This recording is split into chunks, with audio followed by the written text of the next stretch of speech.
بسم اللہ الرحمن الرحیم۔ شروع اللہ کے پاک نام سے جو بڑا مہربان نہایت رحم والا ہے۔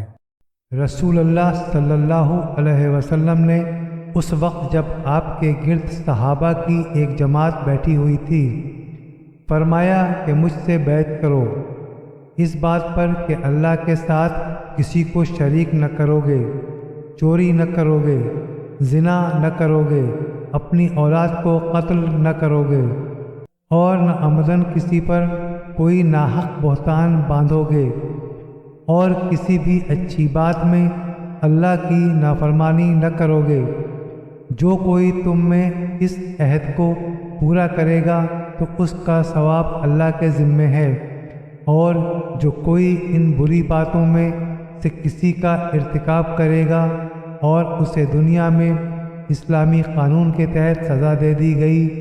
تو یہ سزا اس کے گناہوں کے لیے بدلہ ہو جائے گی، اور جب کوئی ان میں سے کسی بات میں مبتلا ہو گیا اور اللہ نے اس کے گناہ کو چھپا لیا تو پھر اس کا معاملہ اللہ کے حوالے ہے، اگر چاہے معاف کرے اور اگر چاہے سزا دے دے۔ عبادہ کہتے ہیں کہ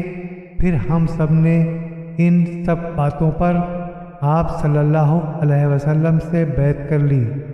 صحیح بخاری حدیث نمبر 18۔